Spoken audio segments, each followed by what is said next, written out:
வணக்கம். நான் ஞானசேகரனார், செயல் தலைவர், தமிழ்நாடு மற்றும் புதுச்சேரி பிஜேபி. இந்த தலைப்பு தான் அண்டா புழுகு ஆகாச புழுகு. இந்த ஜென்சி இளைஞர்களுக்கு இந்த தலைப்பு புரியாமல் இருக்கும், அதனால் அதுக்கு விளக்கம் கொடுத்துட்றேன். தெரிஞ்சவங்க கொஞ்சம் பொறுத்தருளுங்க. அண்டான்னா அதாவது பெரிய பெரிய பேரனில் தண்ணி பிடிக்கிறாங்களே அந்த அளவுக்கு பொய்ய புழுகிறவரும், ஆகாசம் அப்படின்னா ஆகாயம், வானம் அளவுக்கு பொய்ய புழுகிறவரும் இந்த நாராயணசாமி அவர்கள் அப்படின்றது தான் இந்த தலைப்பு. அண்டா புழுகு ஆகாச புழுகு நாராசாமி அப்படின்னு நான் தலைப்பு கொடுத்துருக்குறேன். ஓகே, என்னங்க அப்படி புழுவினாரு அப்படின்னா, கடந்த 1ஆம் தேதி அன்று எங்களுடைய தலைவர் பாரத பிரதமர் மோடி அவர்கள் வந்தாங்க. அதனுடைய நிறைய நலத்திட்டங்களை அவர் சமீபத்தில் அவருடைய அவர் சோஷியல் மீடியாவில் வி நாராயணசாமி அவர்கள்னு போட்டால் வந்துடும், ஃபேஸ்புக்கு எல்லாத்துலேயுமே இருக்கிறார். அந்த அக்கௌண்ட்டில் எடுத்து அந்த வீடியோ பார்க்கலாம் நீங்கள். அந்த வீடியோ அந்த இன்டர்வியூ பேஸ் பண்ணி நான் அவருக்கான அவர் எங்கே புழுகிறாரு, எப்படி முன்னுக்கு பின் முரணாக பேசினிருக்கிறாருன்றதை விளக்கணும்னு நான் விருப்பப்படுறேன். இது அரசியல் ஆர்வலருக்கு நிச்சயமாக போய் சேரணும். இதை கொண்டு மக்கள்கிட்ட அங்கங்கே ஒவ்வொரு கட்சிக்காரங்க, பிஜேபிக்காரங்க இதை எடுத்து இதிலேருந்து ஒரு பாயிண்ட் பேசினா அது போதுமானதுன்னு நான் நம்புகிறேன். ரைட். பாரத பிரதமர் எதுக்கு வந்ததே வேஸ்ட், ஒன்றுமே பண்ணல அப்படின்னு ஒரு பக்கம் அந்த வீடியோவில் பேசுகிறேன்.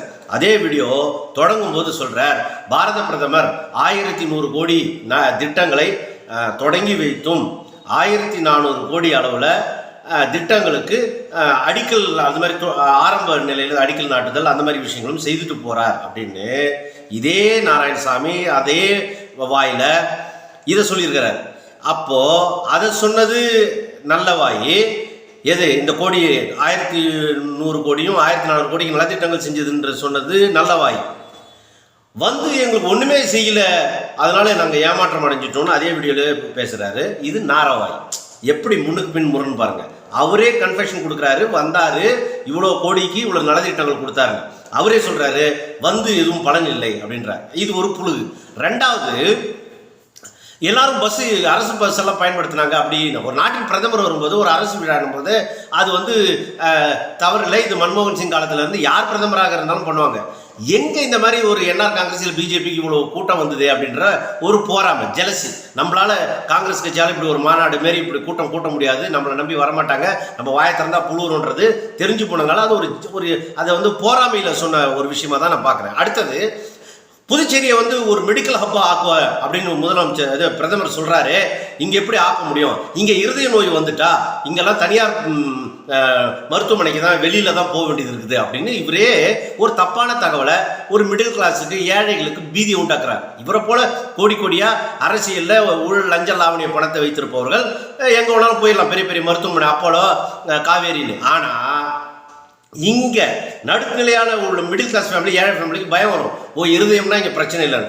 அதே நாராயணசாமி அவர்கள் தன்னுடைய மனைவி மண்டையில் அடிபட்டு ஆஸ்பத்திரியில் அவர் மத்திய அமைச்சராக இருக்கும்போது எங்க சேர்த்தாரு அப்படின்னா, இப்போ அவங்க தவறிட்டாங்க, நல்லா குணமடைஞ்சி அதுக்கப்புறம் நல்லா இருந்து தவறினாங்க. ஆனா அவருக்கு மண்டையில் அடிபட்டோடனே அவர் சேர்த்து வச்சிருந்த ஆஸ்பத்திரி எது தெரியுங்களா? ஜிப்மர் ஆஸ்பத்திரி. அவர் மத்திய அமைச்சராக இருக்கும்போது சென்ட்ரல் கவர்மெண்ட் இன்ஸ்டிடியூஷனான ஜிப்மர், ஆஹா ஓஹோ.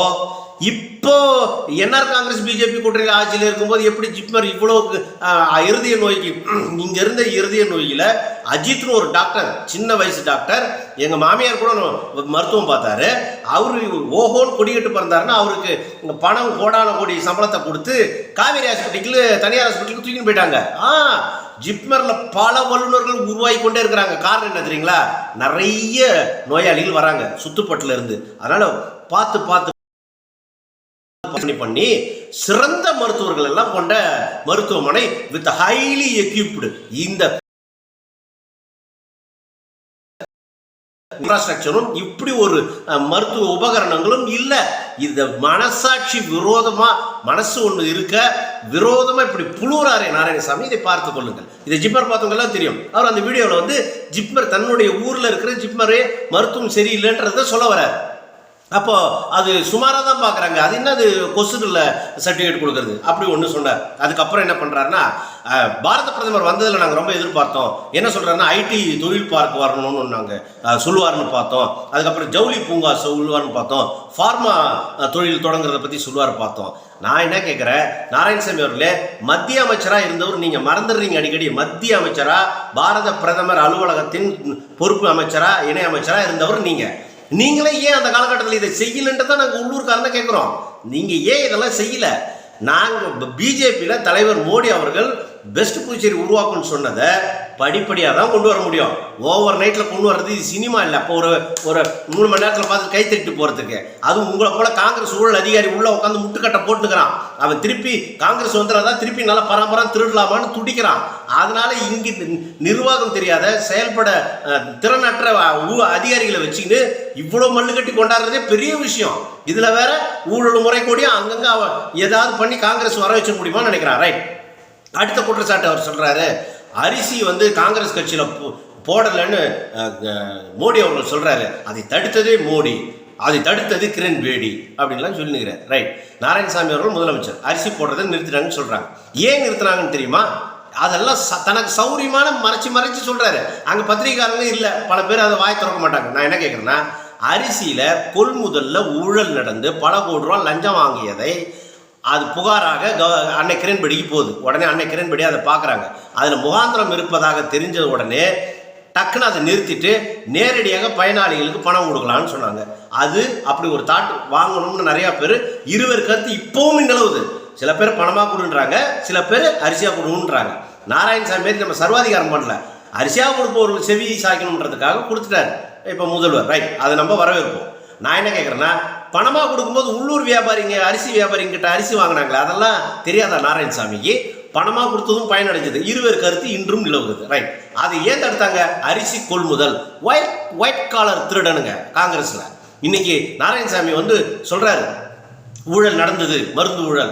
ஏன் அந்த மருந்து ஊழல் நடந்தது மட்டும் பேசுகிறார் நாராயணசாமி? நான் அதுக்கு பேரலடா, அதே மருந்தில் கர்ப்பிணி பெண்களுக்கும் சிறு குழந்தைகளுக்கும் மாத்திரை மருந்து, காலாவதியான மாத்திரை மருந்து கொள்முதல் பண்ணதில் பர்ச்சேஸ் பண்ணதில் பல 100 கோடி ஊழல் நடந்திருக்குதுன்னு எல்லாரையும் கைது செய்தாங்களே, அதை பற்றி ஏன் பேச மாட்டார்? அது இந்தியாவில் எந்த முதலமைச்சரும் சொல்லாத, எந்த யூனியன் பிரதேசத்தின் முதலமைச்சரும் சொல்ல முடியாத மிக அறிவுபூர்வமான ஒரு எக்ஸ்பிளனேஷன் கொடுத்தார் நாராயணசாமி. என்ன சொன்னார்?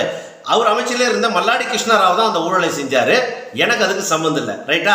இப்போ அதை அரிசியை கவனிச்ச கந்தசாமி அவர்கள் கவனிக்கணும். என்னன்னா, இன்னைக்கு நாளைக்கு அரிசி கொள்முதல் திருடுன்னு கண்டுபிடிச்சாங்கன்னா காங்கிரஸ்ல 2016 இருந்து 2021 கண்டுபிடிச்சாங்கன்னா, ஒரு சவால் விடுறாருல, இப்ப சவால் விடுற நான் சொல்றேன், பிஹாஃப் ஆஃப் பிஜேபி நான் சேலஞ்ச் பண்றேன். இப்ப 2016 இருந்து 2021 அரிசி கொள்முதல பல 100 கோடி ஊழல் நடந்திருக்குது. நான் குற்றச்சாட்டு சொல்றேன். என் கூட விவாதிக்க தயாரா நாராயணசாமி அவர்கள்? இல்லை இதை ஊசி போட்டா நம்ம அடுத்து போகுமா, பெட்டிஷன் போடுவோமா, என்கொயரி ஸ்டார்ட் பண்ணுவோமா, கைது பண்ணுவோமா எல்லாரையும்? அதுவும் நடந்து அந்த புகார் அடிப்படையில் தான் அந்த அம்மா நிறுத்தினாங்க. ஆனா இவர் என்ன சொல்றாரு? ஜனங்களுக்கு அரிசி போடுறதை தடுத்ததே கிரண்பேடி அம்மா. அதுவும் அந்த பேசுற லாங்குவேஜை பாருங்க அந்த வீடியோல. அது இது இதில் வேற வழக்கறிஞர், அது என்ன சொல்றது, இதுக்கு மேலே நம்ம திட்ட முடியாது. வயசாகி போய் பெரிய மனிதராக இருக்காரு, வயசில் பெரியவராக இருக்காரு, அவ்வளோ. மற்றபடி புத்தி சின்னது, மனம் குரோதம், பகை, வஞ்சம், பொய், புரட்டு, இப்படி ஒரு தனிநபரை வச்சுக்கிட்டு இந்த இயக்கத்தை காங்கிரஸ்னாலே பொய் புரட்டு தான். காங்கிரஸ் இயக்கம்னாலே பொய் புரட்டு. ரைட். இது அதுக்கப்புறம் சொல்றாரு, காவல்துறையில் 400 பேரை நாங்கள் வேலைக்கு ஆள் எடுக்க வச்சோம், அதை தடுத்தது கிரண்பேடி. யாரு? இதே நாராயணசாமி இதை சொல்றாரு. இது தடுத்தது கிரண்பேடி, அன்னை கிரண்பேடி. எதனால தெரியுமா? நான் சொல்றேன் கேளுங்க. 400 பேர் எடுக்கிறேன்னு இவங்க சொல்லிட்டு 100 மீட்டர் ஓடுவதற்கு ஒரு இளைஞர்களுக்கு ஒரு அந்த ஓட்டப்பந்தயத்தை வச்சு யார் ரீச் பண்ணுறான்னு ஒரு பாயிண்ட் எடுக்கணும். அதை எப்படி எடுக்கிறாங்கன்னா, பழைய காலத்து மெத்தடில் விசில் அடித்த உடனே எவன் முன்னாடி ஸ்டார்ட் பண்ணானே தெரியாது, ஓட ஆரம்பிச்சிருவான். ரீச் ஆகிறதுலேயும் முன்ன பின்ன இருக்கும். அதிகாரிகள் நினச்சி இது பண்ணலாம், இவர் இல்லைங்க, இவர் வந்தாருங்க, இவர் தாங்க அடுத்த செகண்ட் அப்படின்னு சேர்த்து ஏதாவது ஊழல் முறைகள் நடக்கும். இதுக்காக இவங்க என்ன பண்ணிட்டாங்கன்னா, லஞ்சம் வாங்கிட்டானுங்க. காங்கிரஸ் கவர்மெண்ட்டில் லஞ்சம் வாங்கி ஆளெல்லாம் போடுறதுக்கு ஃபிக்ஸ் ஆகிட்டாங்க. ஒன்று. அப்போது ஒரு போட்டியாளர்கள்லாம் என்ன சொன்னாங்கன்னா, இது பழைய சிஸ்டம், விசில் அடிக்கிறது வேணாம், எங்களுக்கு சிப்பை கட்டி ஓடினா அது கரெக்டாக மைனூட்டாக செகண்ட் யார் எந்த செகண்ட் வந்தாலும் அப்படியே நிற்கும், ஸ்டாப் ஆகிடும், அங்கேருந்து நீங்கள் எடுத்துடலாம். அந்த மாதிரி முறையில் தான் எங்களுக்கு தேர்வு வைக்கணுன்றாங்க. மெஷின் வச்சா இவங்க இந்த லஞ்சம் வாங்கினாங்க, பணம் வாங்கினாங்கல்ல, அது வேலை நடக்காது. இந்த ஊழல் முறைக்கு திருப்பியும் கம்ப்ளைண்ட் போது அன்னை கிரண்பேடி என்ன சொல்கிறாங்கன்னா, பழையபடி போய் எல்லாரும் போய் சிப் முறையில் தான் நடத்தணுன்னாங்க. அதுக்கப்புறம் இவங்க கொள்ளடிக்க முடியாது, திருட முடியாது, அப்படியே விட்டுட்டாங்க. இவர் தான் மக்களுக்கு வேலை வாங்கி கொடுக்குறவர். அப்படியே நாங்கள் தயாராக வச்சுருந்தோம் வேலைக்கு. இதனால் நின்னது மிஸ்டர் நாராயணசாமிஜி, இதனால் நின்னது மக்களே, புதுச்சேரி மக்களே நின்னது. இந்த மாதிரி இளைஞர்களின் வேலை வாய்ப்புலையும் சூறையாடி லஞ்சம் லாவண்யம்னு பண்ணத ஆட்சி எதுனா நாராயணசாமியான காங்கிரஸ் ஆட்சியும் திமுக ஆட்சியும். ஆமாம், இது என்ன சொல்கிறார், என்ஆர் காங்கிரஸ் பிஜேபி ஆட்சி ஒரு ஆட்சி வந்து சுடுகாடு மாரி இருக்குது. எந்த அளவுக்கு ஒரு போராம பாருங்கள். சுடுகாடு மாரி இருக்கிறதா இப்போ வந்து அண்ணா திடல் திறக்கப்பட்டது, சுடுகாடு மாரி இருக்கிறதா பேருந்து நிலையம் திறக்கப்பட்டது, சுடுகாடு மாரி இருக்கிறதா நிறைய நலத்திட்டங்களை இப்போ மக்களுக்கு கொடுத்தாரு. ஒரு 100 ரூபாய் எதையாவது முதியோர் பென்ஷனையோ இல்லை எந்த பென்ஷன்லையாவது ஏற்றிருப்பாரா? அதனால் அவர் பேசுறது அண்டா புழுகு ஆகாச புழுகு. இது எடுபடாது. பிரச்சாரம்னு ஒரு போகும்போது இவர் எங்கே போனாலும் அவருக்கு நிகராக நான் தொடர்ந்து பின்தொடர்ந்து அவர் கொடுக்குற குற்றச்சாட்டுக்கு இந்த மண்ணில் நடந்த வரலாற்று உண்மையை எடுத்து சொல்லுவேன். ஓடவும் முடியாது, ஒளிவும் முடியாது. காங்கிரஸ் திமுக ஆட்சி வந்தால் மிகப்பெரிய கஷ்டம். ரைட். அடுத்த பத்திரிகையாளர்கள் கேட்குறாங்க, என்னங்க தமிழ்நாட்டில் எப்படி நடத்துறாரு ஸ்டாலின் அவர்கள்? அருமையாக நடத்துறாரு. என்ன RN ரவி அவர்கள் அவருக்கு கவர்னர் தடுத்து கொண்டே இருக்கிறார். அப்போ உடனே அவங்க பத்திரிகையாளர் கேட்குறாங்க, அப்போ கவர்னர் தடுக்கிறாருன்னா இங்கே பாண்டிச்சேரி ஸ்டேட்டுக்கு யூனியனுக்கு ஒன்றும் பெரிய விஷயம் வித்தியாசம் இல்லை அப்படின்னா உடனே அவங்க கேட்குறாங்க, அப்போ நீங்கள் ஆட்சிக்கு வந்தால் திருப்பி கவர்னர் தடுப்பாங்க. அது எப்படி தடுப்பாங்க? நம்ம ஃபைல் திட்டத்தை முறையாக கொடுத்தா எப்படி தடுப்பாங்கன்னு ஒரு இடத்துல இப்படி பேசுகிறாரு. எப்படி தடுப்பாங்க, எப்படி தடுக்க முடியும் அப்படின்னு இவர் சொல்கிறார்.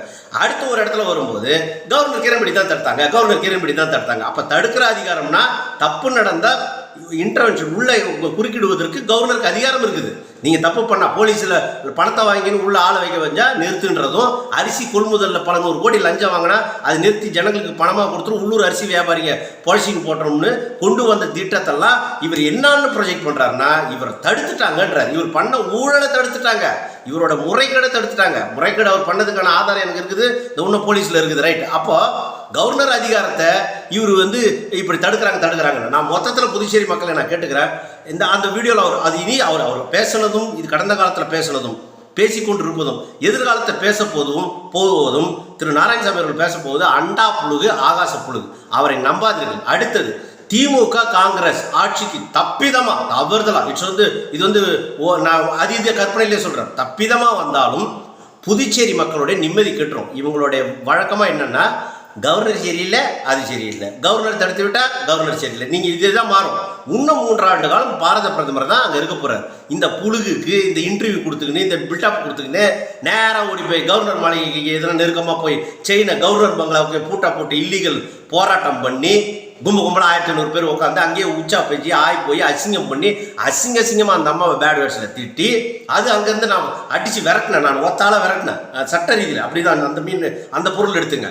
நான் விரட்டினோட ஓடியாந்து ரொம்ப நாள் கழிச்சு ஒரிஞ்சால் சிக்னலில் ரோடை பிளாக் பண்ணி மக்களுக்கு எந்த வகையெல்லாம் இடையூறு கொடுக்க முடியும். உங்களுக்கு துப்பு இருக்காது. காங்கிரஸும் திமுக வந்து ஆட்சி செய்வதற்கு துப்பு இருக்காது.